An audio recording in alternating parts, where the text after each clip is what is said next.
Wilke was a minister, a pastor. He went to seminary. His parents decided that he could become a pastor. And so he did that. But his parents decided, I really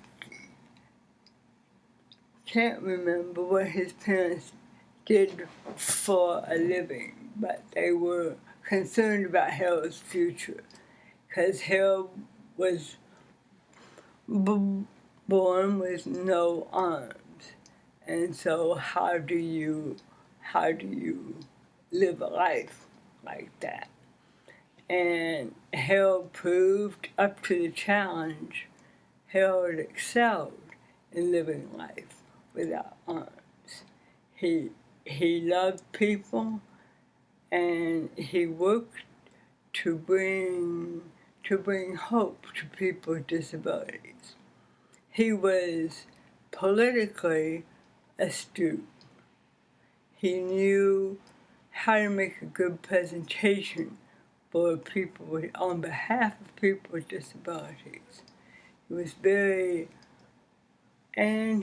very direct about that life, that he felt called to live, and that he felt others should have the opportunity to live up to their calling as well.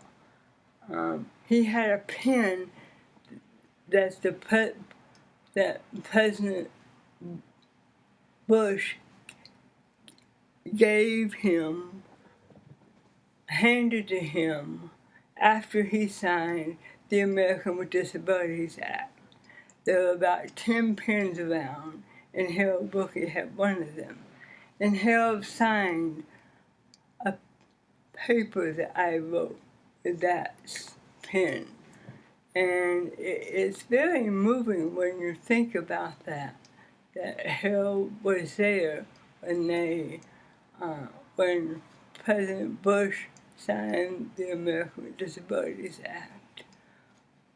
Harold had, you wouldn't think that Harold could eat and drink coffee or sip tea, or how would he feed himself? Well, Harold's feet proved possible to be just as not fluent in eating, but just as fluent as speaking French would be to an English person, or to a French person. It became second nature. It became a natural way for him to be in the world, to view the world through his feet. He used them to open doors. He used them to sip coffee, drink tea, cut his food on his plate, and lift the fork to his mouth, all with his right foot. Wow. Yeah, it was really, that was really an amazing way of adapting to what happens to people. It was really an amazing way to do that. Harold went around for a year to every conference in the United Church of Christ to be with the conference for a while and bring people together. And I met Harold first at a conference held in Wisconsin shortly after I became ordained, within a couple years. And he addressed a room of us in Wisconsin.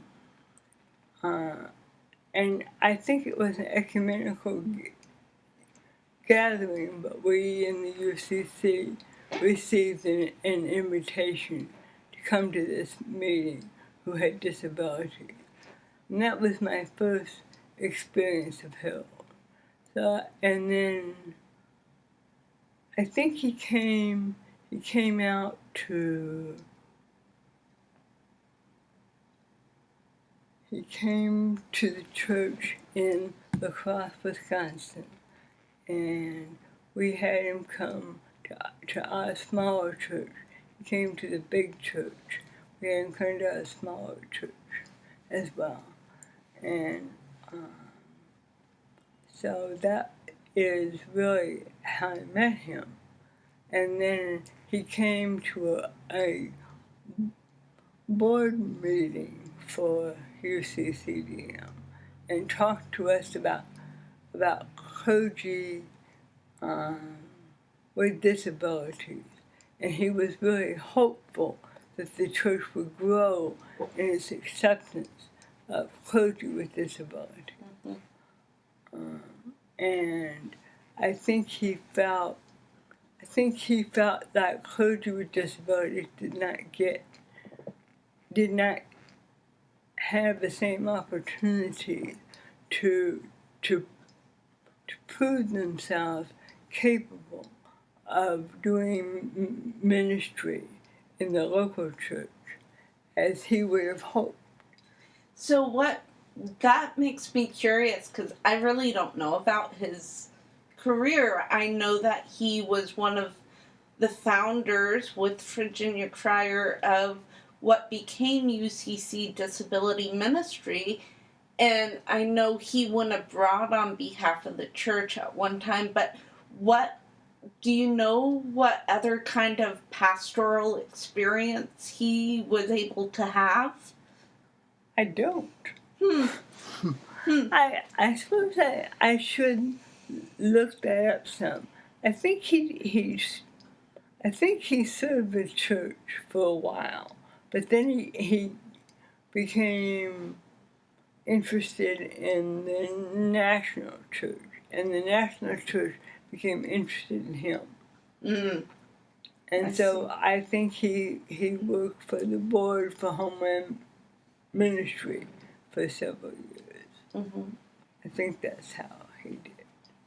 But I really don't know his own experience as a church pastor.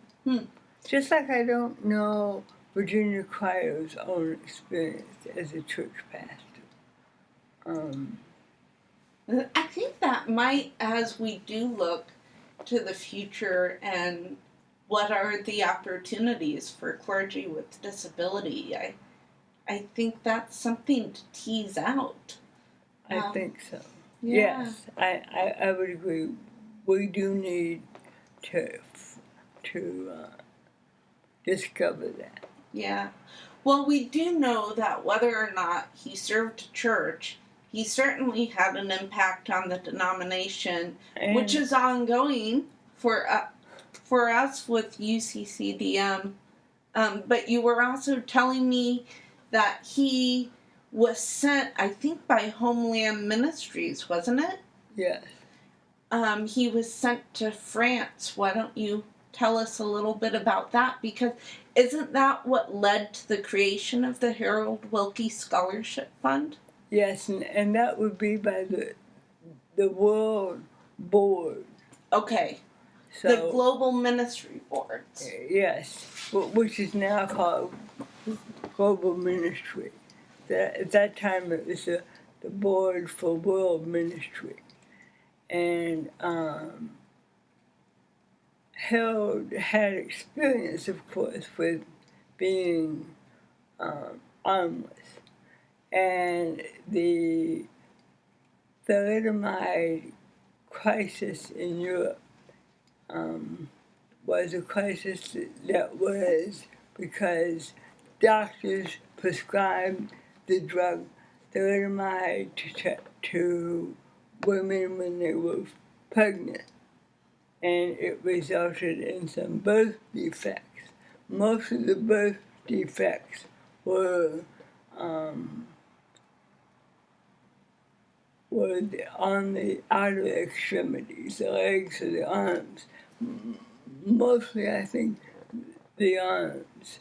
And so Harold went over to France and did some kind of a tour of France, or did some kind of teaching in France, teaching in the France, in the Reformed churches in France. And he was well received there because he gave hope to the parents of children who of children by showing them how much they could do with what they had left, with what they could do to make it. That was really wonderful to hear him talk about that. Mm-hmm. And really an interesting experience to have your disability become the greatest gift you can offer.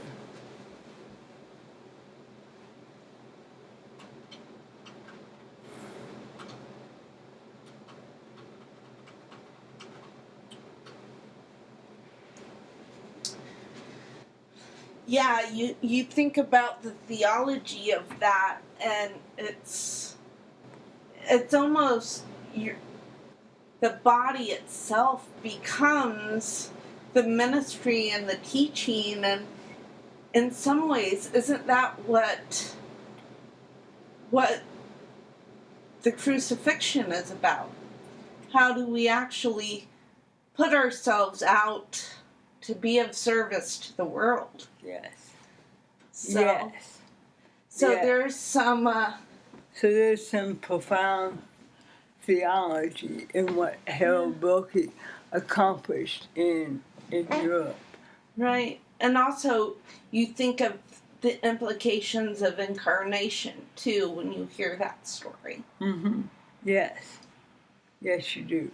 At PSR, they have two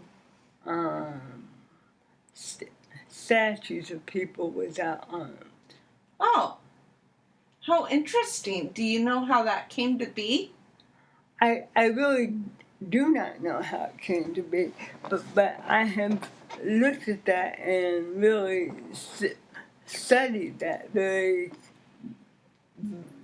very much.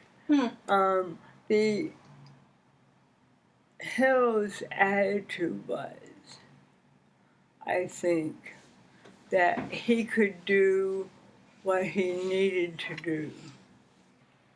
Hill was a very positive man who thought that you learn to do things by doing them. And you don't learn to do things by necessarily reading about them, but you learn to do things by doing them. I talked to him about we act our way into a new reality. And that's what I think Harold did, is he acted his way into a new reality. And he worked very hard at creating opportunities for other people to walk, to act their way into a new reality, which is what I think we're all called to do, actually.